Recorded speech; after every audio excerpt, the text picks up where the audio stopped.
was a rainy October night in a small town in Ohio. The streets were almost empty, the occasional rustle of leaves, the only sound breaking the silence. Liam had just turned 18, and curiosity had always been his worst trait. Tonight, it led him to a place everyone in town whispered about, but avoided, a mansion abandoned for decades at the edge of Maplewood. Locals claimed the mansion was cursed.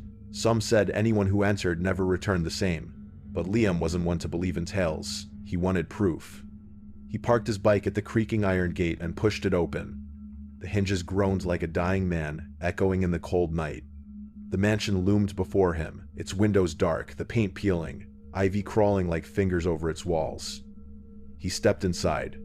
The air was thick and cold, carrying a scent of decay and forgotten memories. His flashlight flickered, casting long shadows across the dusty floors. The first hallway seemed endless. Portraits lined the walls, each frame cracked and faded. At first, they were just images of strangers, men, women, children. But as Liam walked, he noticed subtle changes. The faces seemed familiar.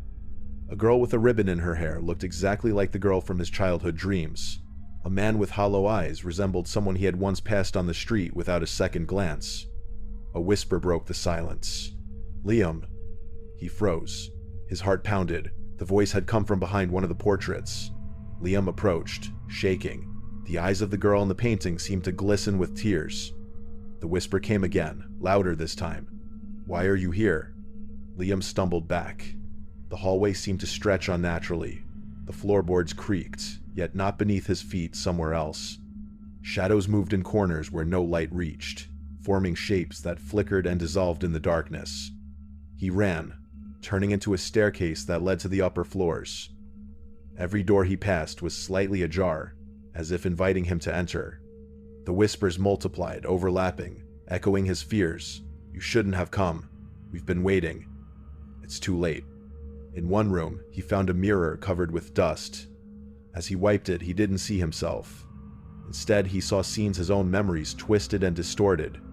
Childhood fears, forgotten regrets, moments he wished had never happened, all staring back at him. And at the center of the mirror, a dark figure stood, watching. It moved, mimicking Liam's every action but with a sinister delay. The mansion seemed alive, feeding on his fear. Hallways bent, doors disappeared, and rooms appeared where none had existed before. He realized that the whispers were not from ghosts. They were fragments of his own mind, amplified and twisted by the house. Finally, he reached the attic. A single candle burned, illuminating a small desk with a letter. Hands trembling, Liam opened it. The words were simple. "The house remembers. You cannot leave until you understand yourself." As he read, the shadows engulfed him. He felt himself dissolving into the darkness, becoming part of the mansion itself. And then, silence. Liam awoke outside the mansion at dawn, rain dripping from his hair. The mansion stood silently, as if it had never been entered. But in his pocket, he found a small, cracked photograph himself as a child, standing inside that cursed house. From that day on, Liam never spoke of what happened. But sometimes, on rainy nights, he hears whispers calling his name, and he knows the mansion remembers.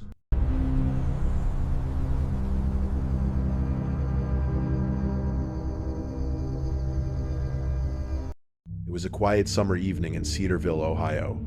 The streets were bathed in golden light, children laughing as they rode bicycles, neighbors chatting over fences. Everything seemed normal, almost too perfect. That is, until Mia noticed the new neighbor. House number 42 had stood empty for years, its windows dusty, lawn overgrown. But now, someone had moved in. No one in town had seen the person, yet packages appeared at the doorstep every week. Curiosity gnawed at Mia, and tonight, she decided to see who lived there. She walked up the cracked sidewalk and peered into a window. The blinds were slightly open. Inside, the room was dark, but she glimpsed a figure sitting at a desk, head lowered. Mia called out softly, "Hello? Anyone home?" No response, only a faint scratching sound like fingernails on paper. Suddenly, the figure raised its head, but there was no face, just a smooth, pale surface where features should have been. Mia stumbled back, heart racing. The figure slowly turned toward her, the movement unnatural, jerky, like a puppet on invisible strings. She ran home, locking the door behind her. But that night, she heard scratching at her window. Soft at first, then louder, deliberate. Her phone rang, displaying an unknown number. She answered. A hollow whisper said, "Why didn't you greet me?" Sleep became impossible. Every sound, floorboards, wind, even distant traffic felt like it came from that house. Shadows moved unnaturally across her walls. Friends told her she was imagining things, that stress was causing hallucinations. But Mia knew better. Something was watching, learning, waiting. Determined to confront the neighbor, Mia approached the house the following night. The front door was ajar. Inside, the walls were covered with photographs. Every house on her street, every resident, every face, and in the corner of each photo, someone had scratched a small, perfect circle. At the center of the room, a single chair faced a mirror. Mia peered into it and saw herself, but not as she was. Her eyes were empty holes, her mouth stretched in a silent scream. Behind her in the reflection, the faceless neighbor stood, reaching out. Mia ran, screaming, but the layout of the house shifted. Hallways extended impossibly, doors led nowhere, and the air grew thick, suffocating. She realized the neighbor wasn't human. It was a collector. Every glance it received, every photograph it took, became part of its endless memory. By dawn, the house was quiet again. Mia's parents found her at the edge of the street, trembling, whispering incoherently. She swore she would never speak of the neighbor again. But sometimes, when the street is empty and the wind rustles leaves just right, she hears faint scratching and knows that someone or something is still watching. And the packages at House 42? They keep arriving. You belong here.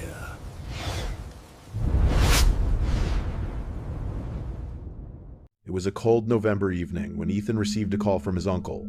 The old family estate in Ashbury, Ohio, had been left untouched since his grandfather's death. His uncle asked him to check on the property. Ethan had never been fond of the place. It always felt wrong, but curiosity got the better of him. The estate was massive, its paint chipped, windows clouded with age. As soon as Ethan stepped inside, he felt an icy chill, as though the house itself were breathing.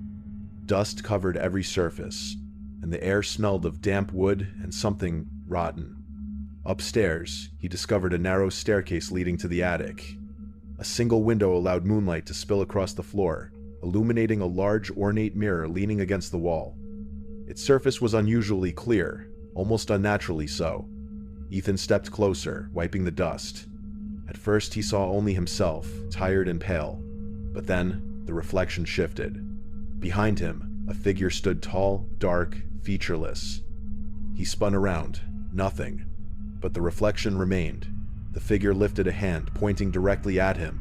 Panic surged. Ethan ran down the stairs, but the house seemed alive, twisting. Doors led to rooms he had never seen before. Hallways stretched beyond logic. Each mirror he passed reflected the same dark figure, always closer, always moving, but never in the real room. The whispers started then, soft at first, almost comforting. But soon, they grew into a chorus, echoing his deepest fears.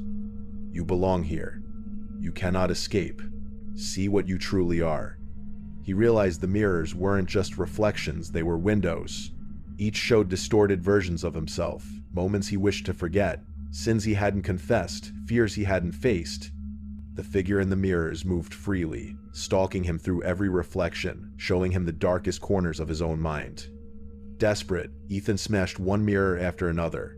Shards flew, cutting his hands, but the figure only multiplied, appearing in every remaining glass. He tried to leave, but the attic staircase vanished. He was trapped in a looping maze of rooms and mirrors, each reflecting the figure closer, each whisper louder. Hours, or was it days, passed.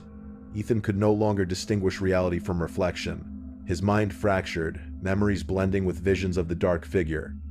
Finally, he found himself back in front of the attic mirror, exhausted and broken. The figure reached out from the glass, and for a moment, he felt his very soul being pulled inside. Then, silence. The house seemed calm again. Ethan awoke outside the estate, the first light of dawn breaking. No mirrors, no figure, only the cold wind and the rustling leaves.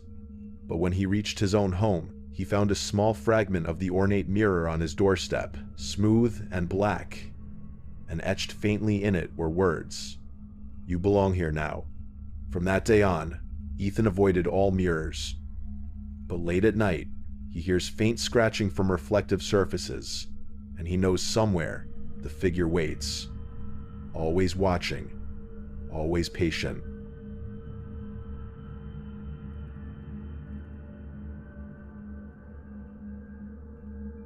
Stay.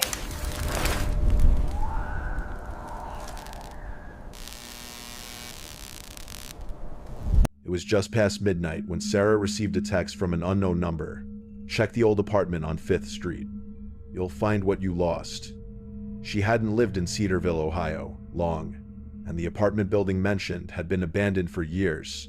Curiosity mixed with unease, but she felt compelled to go. The building was silent, its windows boarded, graffiti covering the walls. The main door creaked as she pushed it open. Inside, the smell of damp and mold hit her. Each step on the broken staircase echoed, magnified in the emptiness. The 5th floor was darker than the rest, shadows pooling in every corner. One door at the end of the hallway was slightly open. A flickering light spilled into the corridor. Sarah hesitated but moved forward.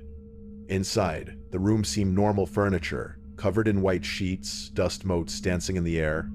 But then she noticed something impossible. The room didn't have a reflection in the cracked mirror leaning against the wall. No reflection, only darkness. A cold breeze brushed her neck, though no window was open. Whispers began, soft and fragmented. "You shouldn't be here. We've been waiting." Suddenly, the door slammed shut. Panic gripped her, but when she tried to open it, it vanished. The walls shifted subtly, rearranging themselves. Every corner she turned led her back to the same room, yet something always changed. Objects appeared where they hadn't been before. A cracked doll, an old music box, letters written in a language she couldn't understand. The whispers grew louder, forming coherent sentences, repeating secrets only she knew. Her own memories seemed to echo back at her, twisted and unfamiliar. She realized the room was alive, feeding off her fear and regrets, and it knew her better than she knew herself. Hours or maybe minutes passed. Exhausted, Sarah sank to the floor, noticing faint scratches on the walls forming a single word, "Stay." She tried to scream, but her voice seemed swallowed by the room itself. A sudden flash of lightning illuminated a figure in the corner, a tall silhouette with no discernible features, only a mouth stretching impossibly wide in a silent scream. It began to move closer, each step unaccompanied by sound. With every ounce of strength, Sarah dashed to the far corner. She tripped over a loose floorboard and slammed into a wall, only to find a door that wasn't there before. She flung it open and fell into the cold night air outside, the abandoned building looming silently behind her. Shaking, she swore never to return. Yet when she reached her apartment, she found a small piece of chipped wood on her doorstep, etched with the same word, "Stay." And sometimes late at night, when the wind howls and the shadows move just right, Sarah feels the room reaching for her, whispering promises she can never forget.